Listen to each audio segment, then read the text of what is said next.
Hello friends, आपका स्वागत है हमारे channel smart study with family में। आज हम पढ़ने वाले हैं मध्यकालीन भारत का इतिहास। पिछले टॉपिक में हमने पढ़ा था प्राचीन भारत का इतिहास। अगर आपने नहीं देखा है तो प्लीज़ मेरे चैनल पे जाके देख लीजिए, और आपको प्रयास मेरा अच्छा लगता है तो मेरे चैनल को लाइक, शेयर और सब्सक्राइब करना मत भूलिएगा। अब स्टार्ट करते हैं।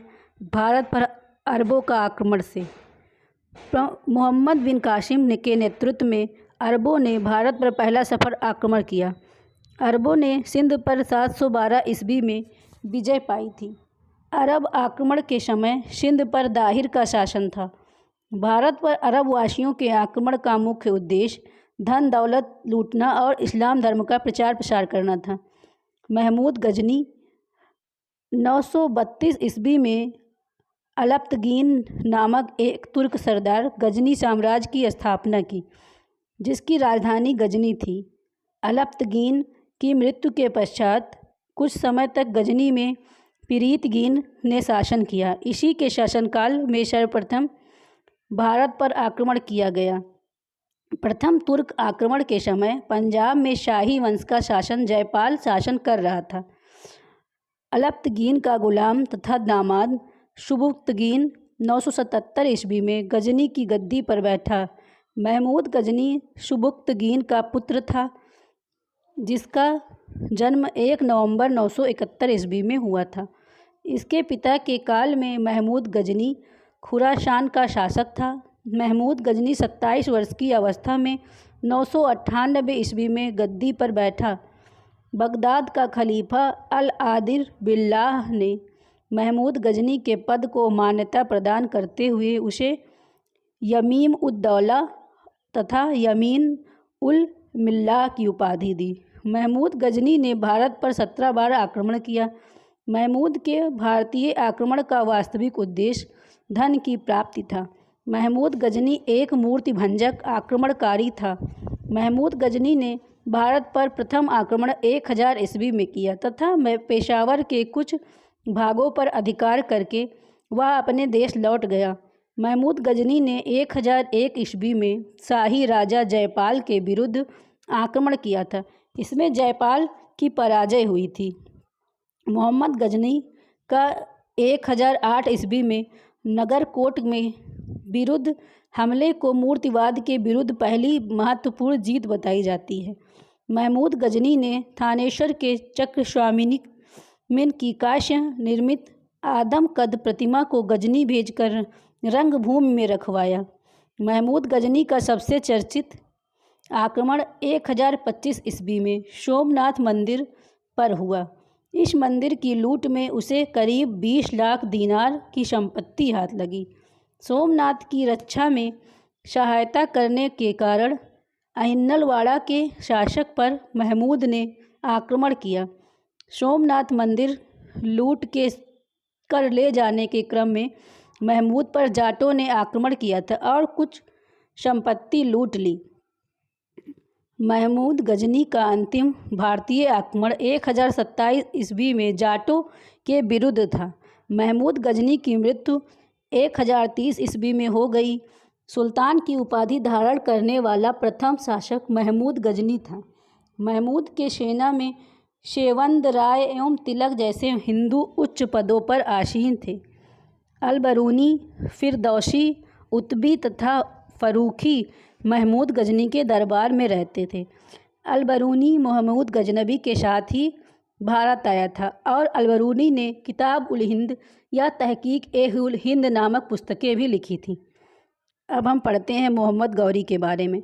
अगर आपने अभी तक मेरे चैनल को सब्सक्राइब नहीं किया है तो प्लीज़ सब्सक्राइब कर दीजिए। गौर महमूद गजनी के अधीन एक छोटा सा राज्य था। 1173 ईस्वी में शहाबुद्दीन मोहम्मद गौरी गौर का शासक बना। उसने भारत पर पहला आक्रमण 1175 ईस्वी में मुल्तान के विरुद्ध किया था। मोहम्मद गौरी का दूसरा आक्रमण 1178 ईस्वी में पाटन पर हुआ, जो गुजरात में है। यहाँ का शासक भीम द्वितीय ने गौरी को बुरी तरह परास्त किया। अब महमूद गौरी द्वारा लड़ा गया प्रमुख युद्ध। तराइन का प्रथम युद्ध 1191 में मोहम्मद गौरी और पृथ्वीराज चौहान के बीच लड़ा गया था, जिसमें पृथ्वीराज चौहान की विजय हुई थी और महमूद गौरी हार गया था। तथा दूसरा पानीपत का युद्ध 1192 में उसके 1 साल बाद ही हुआ था। पृथ्वीराज चौहान और मोहम्मद गौरी के बीच हुआ था, जिसमें मोहम्मद गौरी विजयी हुआ था और पृथ्वीराज चौहान की हार हुई थी। तीसरा युद्ध हुआ था चंदावर का युद्ध, जो 1194 ईस्वी में मोहम्मद गौरी और जयचंद्र के बीच हुआ था, जिसमें मोहम्मद गौरी विजयी हुआ था। नोट: तराइन के प्रथम युद्ध में पृथ्वीराज चौहान का सेनापति स्कंद था। मोहम्मद गौरी भारत के विजित प्रदेशों पर शासन का भार अपने गुलाम सेनापतियों को सौंपते हुए गजनी लौट गया। मोहम्मद गौरी की हत्या 15 मार्च 1206 ईस्वी को कर दी गई। अब हम पढ़ते हैं नेक्स्ट टॉपिक, सल्तनत काल। गुलाम वंश। गुलाम वंश की स्थापना 1206 में कुतुबुद्दीन ऐबक ने किया था। वह गुलाम था मोहम्मद गौरी का। नोट: गुलामों को फारसी में बंदगां कहा जाता था तथा उन्हें सैनिक सेवा के लिए खरीदा जाता था। कुतुबुद्दीन ऐबक ने अपना राज्याभिषेक 24 जून 1206 को किया था। कुतुबुद्दीन ऐबक ने अपनी राजधानी लाहौर में बनाई थी। कुतुब मीनार की नींव कुतुबुद्दीन ऐबक ने ही डाली थी। इल्तुतमिश के महत्वपूर्ण कार्य। कुतुब मीनार के निर्माण को पूरा करवाया था, शुरू किया था कुतुबुद्दीन ऐबक ने और उसे समाप्त किया था या उसका पूरा किया था इल्तुतमिश ने। सबसे पहले शुद्ध अरबी सिक्के जारी किए थे इल्तुतमिश ने। चांदी का टंका तथा तांबे का जीतल चलवाया था। इक्ता प्रणाली चलवाई थी इल्तुतमिश ने। 40 गुलाम सरदारों का संगठन बनाया, जो तुर्कान ए चिहलगानी के नाम से जाना जाता है। सर्वप्रथम दिल्ली के अमीरों का दमन किया था इल्तुतमिश ने और इल्तुतमिश को ही गुलाम वंश का वास्तविक संस्थापक कहा जाता है। नोट: कुतुबुद्दीन ऐबक के समय में कुतुब मीनार की केवल पहली मंजिल बन सकी। इल्तुतमिश ने इसे 224 फीट ऊंची 4 मंजिल का बना दिया और फिरोज शाह तुगलक के समय बिजली गिरने के कारण इसकी चौथी मंजिल नष्ट हो गई, जिसके कारण फिरोज शाह तुगलक ने इसमें 2 छोटी मंजिलें बनवा दी, जिससे इसमें 5 मंजिल हो गई और ऊंचाई 9 फीट बढ़कर 234 फीट हो गई। दिल्ली का कुव्वत उल इस्लाम मस्जिद एवं अजमेर का 2.5 दिन का झोपड़ा नामक मस्जिद का निर्माण कुतुबुद्दीन ऐबक ने ही करवाया था। कुतुबुद्दीन ऐबक को लख बख्श मतलब लाखों का दान देने वाला भी कहा जाता है। प्राचीन नालंदा विश्वविद्यालय को ध्वंस करने वाला ऐबक का सहायक सेनानायक बख्तियार खिलजी था। ऐबक की मृत्यु 1200 ईस्वी में चौगान खेलने समय घोड़े से गिरकर हो गई थी। इसे लाहौर में दफनाया गया था। ऐबक का उत्तराधिकारी आराम शाह हुआ, जिसने सिर्फ 8 महीने तक शासन किया। आराम शाह की हत्या करके इल्तुतमिश 1211 ईस्वी में दिल्ली की गद्दी पर बैठा, क्योंकि आराम शाह कुछ काम का नहीं था, इसलिए इल्तुतमिश ने उसकी हत्या की और 1211 ईस्वी में दिल्ली की गद्दी पर बैठ गया। इल्तुतमिश तुर्किस्तान का इल्बरी तुर्क था, जो ऐबक का गुलाम एवं दामाद था। ऐबक की मृत्यु के समय वह बदायूं का गवर्नर था। इल्तुतमिश लाहौर से राजधानी को स्थानांतरित करके दिल्ली लाया। इसने हौज ए सुल्तानी का निर्माण देहली ए कुहना के निकट करवाया था। इल्तुतमिश का पहला शासक था जिसने 1229 ईस्वी में बगदाद के खलीफा से सुल्तान पद की वैधानिक स्वीकृति प्राप्त की थी। मतलब इल्तुतमिश जो था वो पहला शासक था जिसने खलीफा से सुल्तान की पद स्वीकृत की थी, क्योंकि कुतुबुद्दीन ऐबक ने सुल्तान की पदवी धारण नहीं की थी।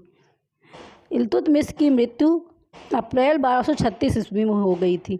चंगेज खान से बचने के लिए ख्वारिज्म के सम्राट जलालुद्दीन को इल्तुतमिश ने अपने यहाँ शरण नहीं दी थी। इल्तुतमिश के बाद उसका पुत्र रुकनुद्दीन फिरोज गद्दी पर बैठा। वह एक अयोग्य शासक था। इसके अल्पकालीन शासन पर उसकी माँ शाह तुर्कान छाई रही। शाह तुर्कान के अवांछित प्रभाव से परेशान होकर तुर्की अमीरों ने रुकनुद्दीन को हटाकर रजिया को सिंहासन पर आसीन किया। इस प्रकार रजिया बेगम प्रथम मुस्लिम महिला शासिका थीं जिसने शासन की बागडोर संभाली और ये सल्तनत काल की पहली महिला शासिका बनी। मंगोल चीन के उत्तर में गोबी के रेगिस्तान के निवासी थे। वह एक घूमने फिरने वाली अर्धसभ्य जाति थी तथा उनका मुख्य पेशा घोड़ों और अन्य पशुओं का पालन करना था। वे बहुत गंदे रहते थे तथा सभी प्रकार का मांस खाते थे।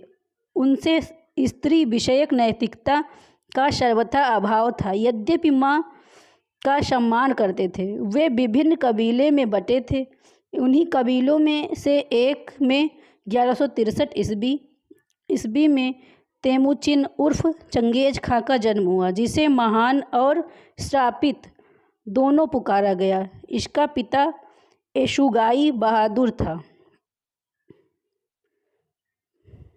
शाह तुर्कान के अवांछित प्रभाव से परेशान होकर तुर्की अमीरों ने रुकनुद्दीन को हटाकर रजिया को सिंहासन पर आसीन किया।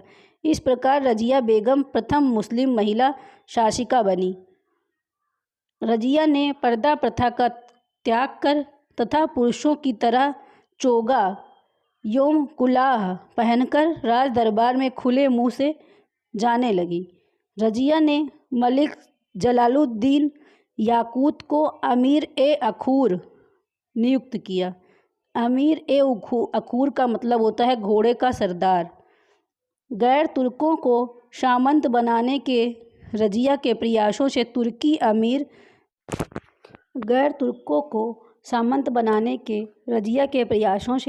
अमीर विरुद्ध हो गए और उसे बंदी बनाकर दिल्ली की गद्दी पर मुइजुद्दीन बहराम शाह को बैठा दिया।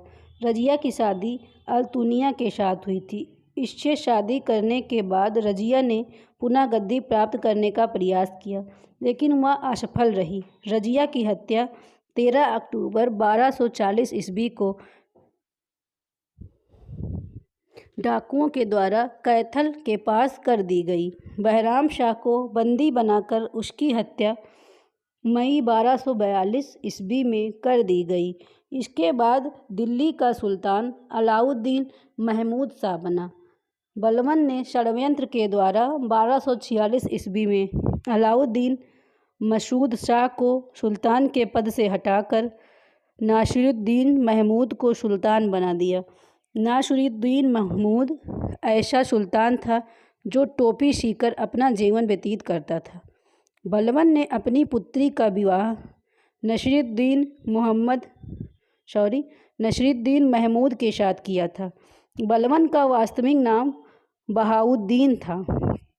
वह इल्तुतमिश का गुलाम था। तुर्कान ए चिहलगानी का विनाश बलबन ने किया था। बलबन 1266 ईस्वी में गियासुद्दीन बलबन के नाम से दिल्ली की गद्दी पर बैठा। यह मंगोलों के आक्रमण से दिल्ली की रक्षा करने में सफल रहा। सीरी नामक नया नगर बलबन ने बसाया था। राज दरबार में सिजदा एवं पाबोस प्रथा की शुरुआत बलबन ने की थी। सिजदा पाबोस होता है जो सर झुकाना और पैरों के चूमना, इसे सिजदा और पैबोस कहा जाता है। बलबन ने फारसी रीति रिवाज पर आधारित नवरोज उत्सव को प्रारंभ करवाया।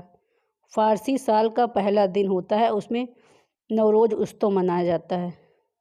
अपने विरोधियों के प्रति बलबन ने कठोर लौह एवं रक्त की नीति का पालन किया। नासिरुद्दीन महमूद ने बलबन को उलूग खां की उपाधि दी।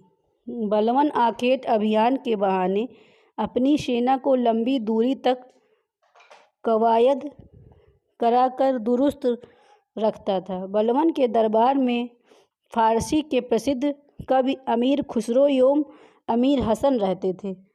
गुलाम वंश का अंतिम शासक शमुद्दीन कैमुर्स था, जो गुलाम वंश का अंतिम शासक। खिलजी वंश 1290 से 1320 ईस्वी। गुलाम वंश के शासन को समाप्त कर 13 जून 1290 ईस्वी को जलालुद्दीन फिरोज खिलजी ने खिलजी वंश की स्थापना की। इसने किलोखरी को अपनी राजधानी बनाया। जलालुद्दीन की हत्या 1296 ईस्वी में उसके भतीजा व दामाद अलाउद्दीन खिलजी ने कड़ामानिकपुर में कर दी, जो प्रयाग में है। 22 अक्टूबर 1296 में अलाउद्दीन दिल्ली का सुल्तान बना। अलाउद्दीन के बचपन का नाम अली तथा गुरसास्प था। अलाउद्दीन खिलजी ने सेना को नगद वेतन देने एवं अस्थायी सेना की नींव रखी। दिल्ली के शासकों में अलाउद्दीन खिलजी के पास सबसे विशाल शासकों की सेना थी, जो अस्थायी सेना थी। घोड़ा दागने एवं सैनिकों का लोहिया खिलने की प्रथा की शुरुआत अलाउद्दीन खिलजी ने की थी। अलाउद्दीन ने भू राजस्व की दर को बढ़ाकर उपज का 1/8 भाग कर दिया। इसमें खम्स मतलब लूट का धन, जिसे खम्स कहते थे, इसमें सुल्तान का हिस्सा 1/4 भाग के स्थान पर 3/4 भाग कर दिया।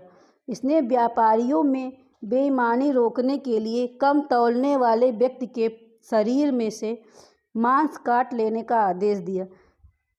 इसने अपने शासनकाल में मूल नियंत्रण प्रणाली को दृढ़ता से लागू किया। दक्षिण भारत की विजय के लिए अलाउद्दीन ने मलिक काफूर को भेजा। जमैयत खाना मस्जिद, अलाई दरवाज़ा, सीरी का किला व हजार खंभा महल का निर्माण अलाउद्दीन खिलजी ने करवाया था। अलाई दरवाज़ा को इस्लामी वास्तुकला का रत्न कहा जाता है। दैवी अधिकार के सिद्धांत को अलाउद्दीन ने चलाया था। सिकंदर ए शानी की उपाधि से स्वयं को अलाउद्दीन खिलजी ने विभूषित किया। अलाउद्दीन ने मलिक काफूर होगा, गलत लिखा हुआ है। अलाउद्दीन खिलजी ने मलिक काफूर को दीवान ए रियासत नियुक्त किया था। अलाउद्दीन द्वारा नियुक्त परवाना नवीश नामक अधिकारी वस्तुओं की परमिट जारी की थी। सहनाई ए मंडी, यहाँ खाद्यान्नों को बिक्री हेतु लाया जाता था। सराय ए अदल, यहाँ वस्त्र, शक्कर, जड़ी बूटी, मेवा, दीपक का तेल एवं अन्य निर्मित वस्तुएं बिकने के लिए आती थी। अलाउद्दीन खिलजी की आर्थिक नीति की व्यापक जानकारी जियाउद्दीन बरनी की कृत तारीख़े फिरोज शाही से मिलती है। खजाइनुल फतूह अमीर खुसरो, रिहला इब्न बतूता एवं फुतुहस लातीन इसामी की कृति है। मूल नियंत्रण को सफल बनाने में मुहत्सिब एवं नाजिर की महत्वपूर्ण भूमिका थी। राजस्व सुधारों के अंतर्गत अलाउद्दीन ने सर्वप्रथम मिल्क इनाम एवं वक्फ के अंतर्गत दी गई भूमि को वापस लेकर उसे खालसा भूमि में बदल दिया। जो इनाम में भूमि दी जाती थी, उसे भूमि को लेकर उसने खालसा भूमि घोषित कर दिया था। अमीर खुसरो का मूल नाम महमूद हसन था।